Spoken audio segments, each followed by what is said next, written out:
Alright guys, today I'm adjusting the valves on my buddy's 2008 kfx450r. This is the same for all the years.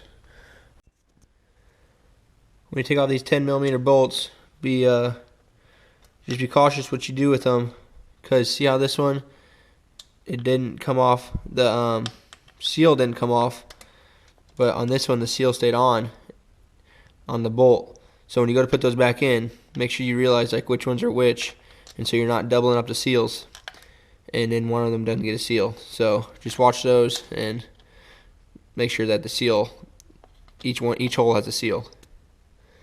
Now that I have those loose, this will pull right up, and I'm going to set everything on this table to keep it all in line and in order. This little rubber piece can come off so that way you don't drop it. And then now you can peel this gasket up. You want to be kind of careful because we're going to reuse it, and it likes to stick on them half moons. Once you get the gasket off, then we'll go ahead and come down here, take these off, and get it top dead center.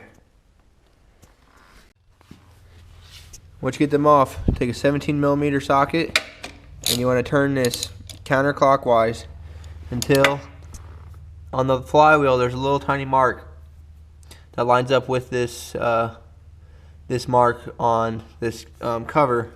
You want to line those up. Once you get that mark lined up, you want to come up here, and your cam should be in like a butterfly shape form, where the lobes are coming outward and upward at almost like a 45-degree angle. And then it never hurts to take the spark plug out and make sure that the piston's at the top, just to be sure. I took the spark plug out and the cylinder was all the way up at top dead center, and then I went ahead and put the spark plug back in there. That way if I ever drop something, it won't go down into the head and be a pain in the ass to get out. Now it's time to check the valve clearances using a feeler gauge. So the stock specs are, the exhaust is 0.0067 to 0.0087 inches, and in millimeters that's 0.17 to 0.22 millimeter.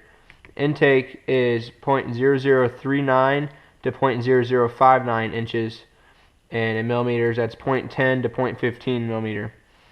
So now is where you really got to write it down, and you want to make sure you're using the right numbers and the right, making sure you're not mixing up inches and millimeters. So on my feeler gauge, the top is inches and the bottom is millimeter. So with my shim kit that I have, it's in millimeters, so the math is a lot easier to do if you have to readjust them. It's a lot easier to do it in millimeters. So let's check the exhaust first between 0.17 to 0.22.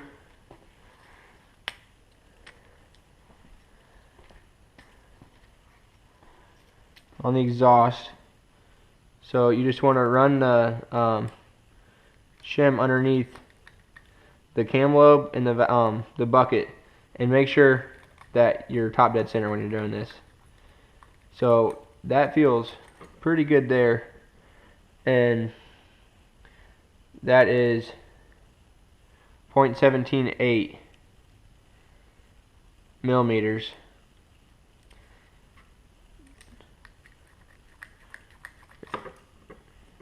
So I'm going to write that down. So I like to just draw a little diagram, exhaust and intake, and this one is 0.178. And this helps you really stay organized and understand what you're doing. So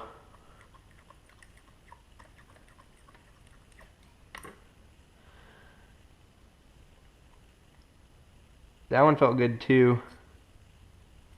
I'm gonna go one more tighter.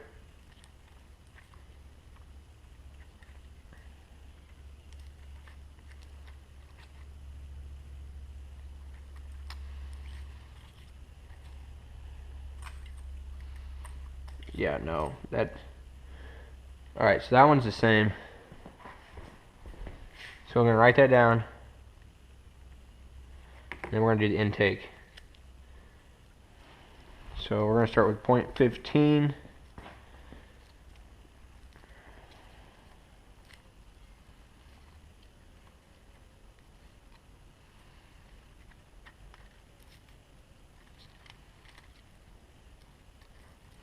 Point 0.15.2. Make sure you don't double up the feeler gauges. Sometimes you can do that on you without you noticing.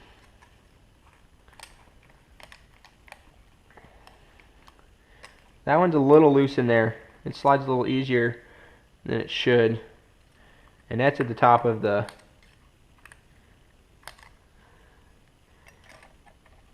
specs. So that one's loose and could be tightened up. So let's go to 0.178. It doesn't fit in there. So it's a little bit bigger.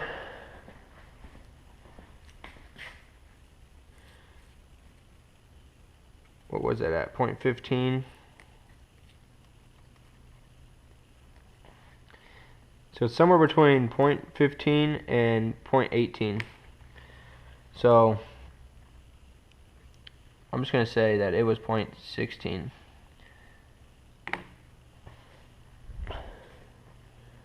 And then the other one, 0.15 was too tight.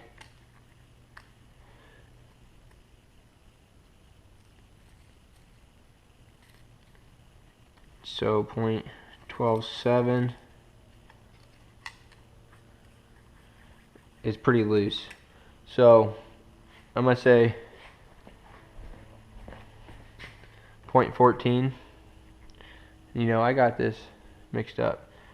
This one's 0.14. This one's 0.16. So you want to make sure that you keep it in line, and that's why I have the piece of paper going with the engine. So if we look at our specs, which I don't know if you can read that on the cardboard with the camera, the exhaust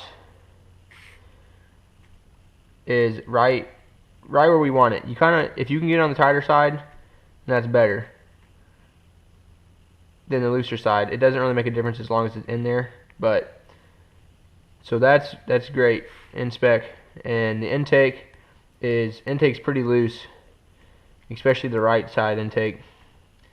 And you don't want the intake to be larger than the exhaust, because then more air is going in than it can get out. So I'm going to go ahead and tighten up both of these and then check them and see what the numbers are. Alright, now that I went ahead and got this tied up to the handlebars, so when I take the cams off, it won't drop down in there. Once you get this off, you can go ahead and just set it off to the side for now.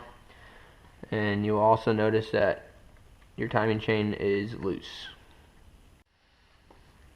Now we're going to go ahead and loosen these bolts.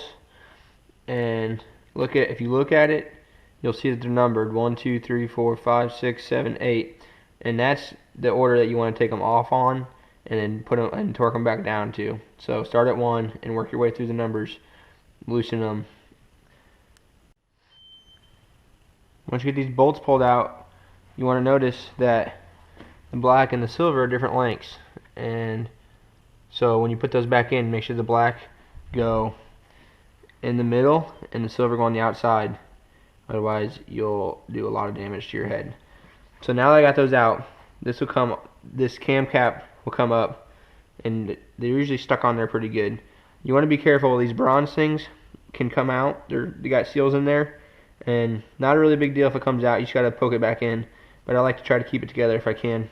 And then there's 4 dowel pins in here somewhere for like an oil passage or for the bolt or something. I don't know exactly what they're for, but they do come off, and you don't want to drop them down the timing chain.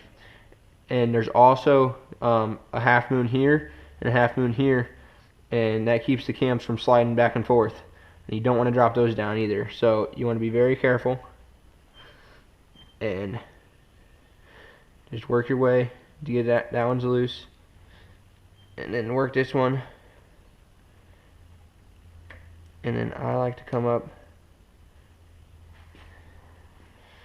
straight over. See, that one just drops. If you did that over top of the timing chain, you have to go fishing for it. So I got 2 of them, and the other 2 are stuck in here.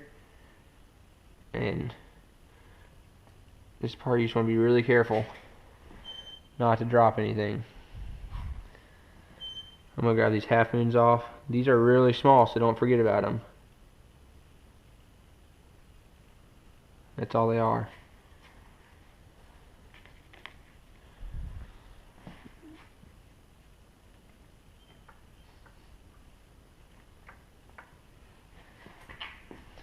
Okay, so now I got all those off. We don't have to worry about anything falling down the timing chain hole. We can go ahead and take the cams off. And remember that the exhaust cam has a decompression spring on it. But I'm going to lay it in order, just because I like to try to stay organized whenever I'm doing this. And you don't really have to worry about the timing chain going slack like that, as long as you don't drop it down in there. That's why we tied it off. So now you gotta get these buckets off, and the easiest way to do that is to have a magnet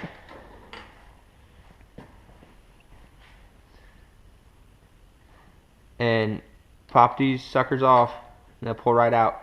And the shim usually comes in on the magnet. And now these are very important to keep in order. So you want to keep it in line with the head. That's why I like to have this table, because those are the exhaust ones, and this is the right one, this is the left one. It just helps you stay organized. Because if you change these around, then you're changing your variance or your numbers around, so your math isn't going to work out right.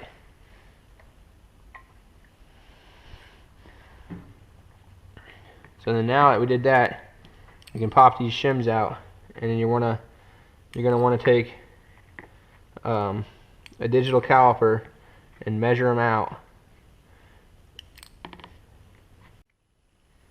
Alright, so using a digital caliper, we're going to want to measure these out in millimeters. So 2.5,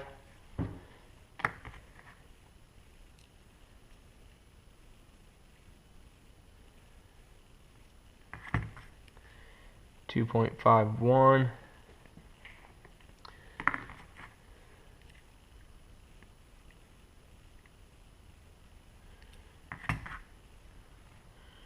2.39,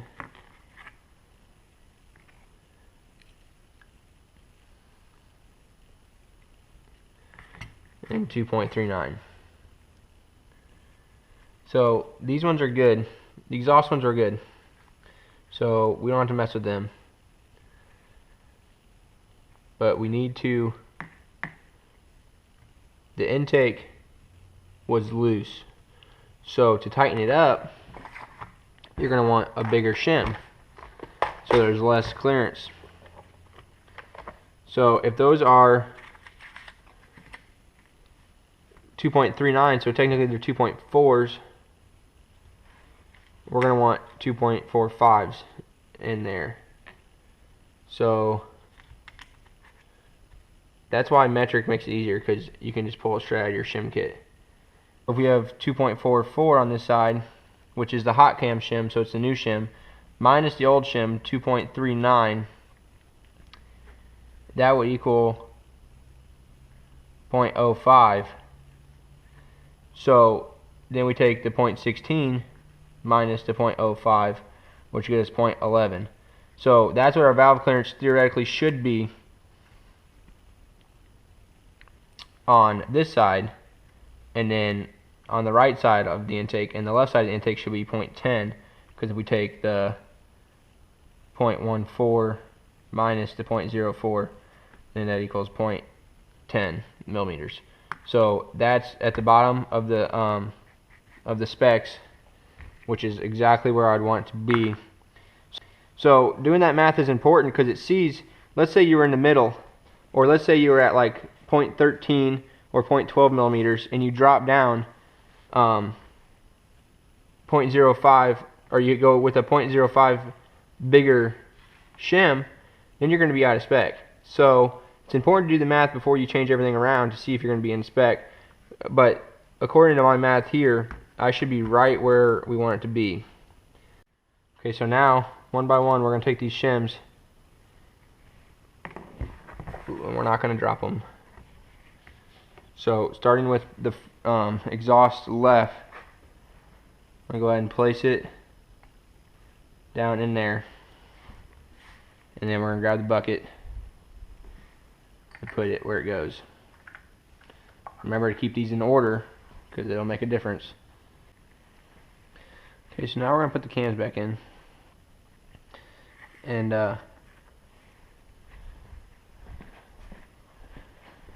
when we do this, we want to make sure that we get it back in time. And this part, it's not really hard, but it just takes a little bit of, it's not really even time consuming. It's just trying to get the valves, or trying to get the cams rotated in the right position to be in time.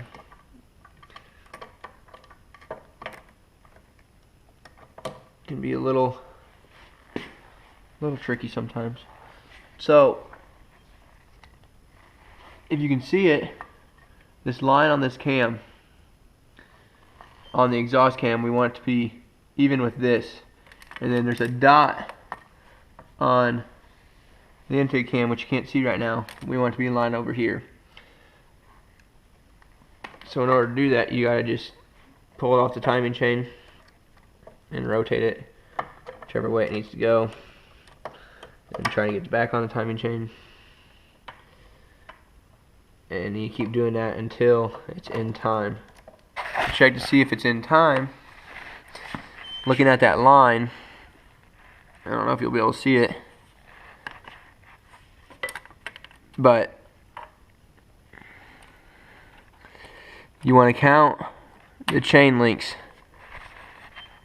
14.5 chain links, or 29 of these pins, from this line when it's even with the top of the head back to the dot when the dot is even to the top of the head.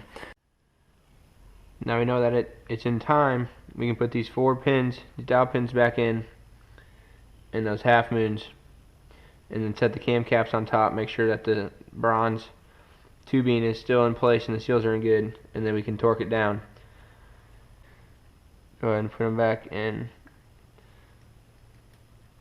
their holes. There's a little slot on the cams for these to go. We can take this thing,